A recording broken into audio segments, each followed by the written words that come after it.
If you can master one skill, just one, you'll separate yourself from almost everyone who touches the market. It isn't complex analysis. It isn't insider information. It isn't even picking the perfect stock.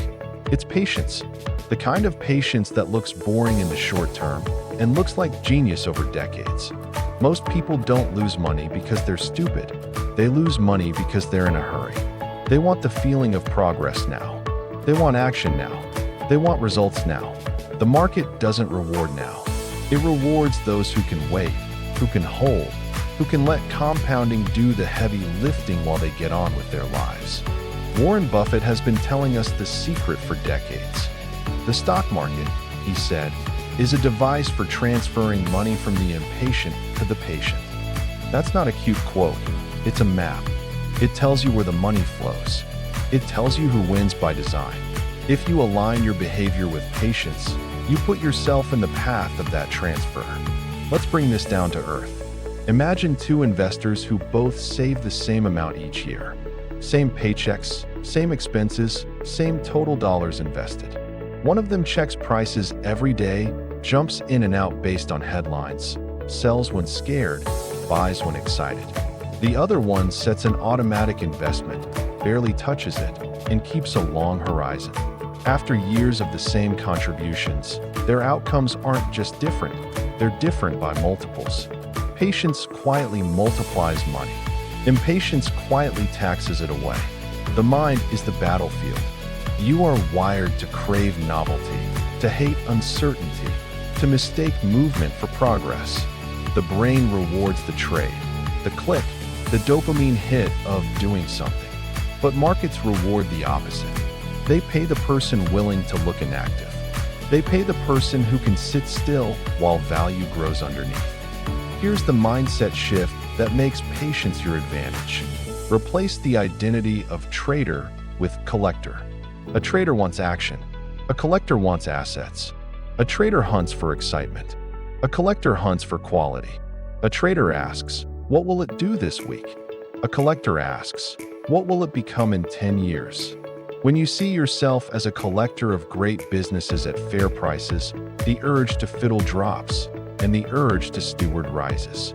Patience also requires a different relationship with time. Most people think time is neutral. It isn't. Time is asymmetrically generous to the patient. Early on, not much happens. Later on, almost everything happens. Compounding is slow until it's shockingly fast. That is the trap and the gift. If you quit early, you never meet the version of your portfolio that could have existed. If you stay, you meet it, and it feels like a miracle you engineered. Let me show you how ordinary numbers become extraordinary when they sit inside a patient plan. Picture someone investing $6,000 a year into a broad, low-cost index fund. Not a fortune. The difference between staying in for 20 years versus 35 years isn't small. It can be roughly a quadruple. Same habit, more time, patience collects the bonus. Or think about a single $10,000 lump sum left alone at a solid rate of return for 3 decades. It doesn't come back as $10,000 with a tip. It can come back as a 6-figure asset. All because you did something most can't do. Nothing. This is why the hurry tax is so expensive. Every time you jump in and out, you pay spreads, you pay fees, you pay taxes, and most painfully, you interrupt compounding. You reset the clock on the magic. You slice the very curve you're trying to climb. Patience isn't passive.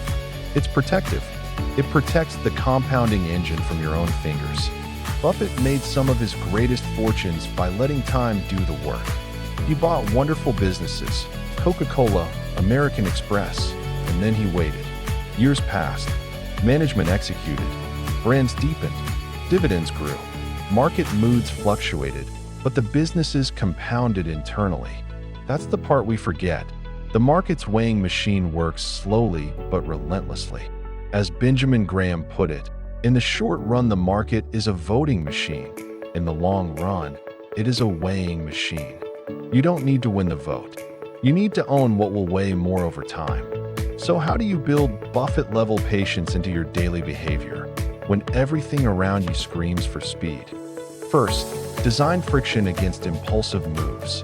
Make it harder to trade and easier to hold. Turn off price alerts that add no signal. Remove trading apps from your home screen. Access your brokerage through a desktop you sit at once a week, not a phone you check 10 times an hour. You're not denying yourself information. You're designing your environment to align with your goal. Second, write a one-page investment policy in plain English. What will you own? Why will you own it? How long will you own it? Under what conditions will you sell? One page, signed and dated.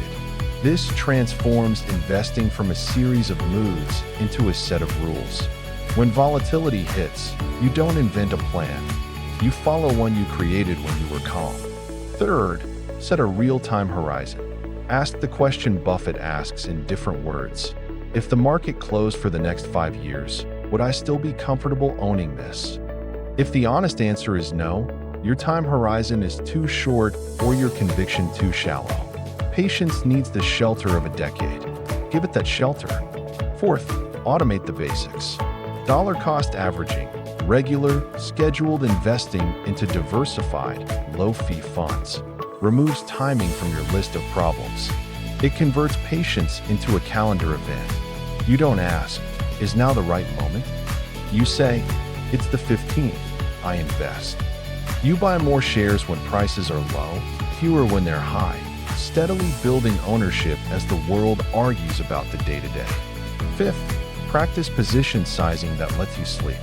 If a single position dropping 30% would push you to the sell button, the position is too big for your temperament. Patience cannot survive terror. Right-size your bets so that volatility is emotionally tolerable. What you can hold through a storm matters more than what you can brag about in sunshine. Sixth, separate signal from noise. Earnings reports, product launches, CEO changes. These can be signals. Anonymous predictions, sensational headlines, crash now or boom forever, thumbnails. These are noise. Schedule your signal time on purpose once a week to read primary sources or thoughtful analysis. Outside of that window, refuse to let noise rent space in your head. Seventh, build a do-nothing checklist for panics. When markets drop hard, your checklist might say, do not sell for 48 hours, reread your one-page policy, review the actual business performance versus the price move, and consider whether you should add instead of subtract. Pre-commitment beats panic every time. Eighth, create a waiting list instead of an instant buy list. If a company looks exciting, put it on your watch list with a thesis in 2 sentences. The core reason it will be heavier in 10 years. Give it 30 days before you buy a first share. Patience at the entry sets the tone for patience during ownership. Ninth, anchor on quality. Buffett's other quiet secret is buying wonderful businesses at fair prices rather than fair businesses at wonderful prices. Wonderful businesses earn high returns on capital and can reinvest at those rates. That internal engine compounds regardless of daily price action. If you want patience to be easier, own assets you're proud to hold for years. And finally, measure what matters. Don't grade yourself on last month's performance or the number of successful trades. Grade yourself on the durability of your plan, your adherence to your rules, and the growth of your long-term ownership. The scoreboard for patience isn't your app's green or red. It's your net worth a decade from now. If this episode helped you slow down and think longer, hit subscribe. Join a community that chooses discipline over desperation, ownership over activity, and patience over noise. Your future self, the one who wakes up decades from now to a portfolio that weighs more, will thank you for the decision you made today.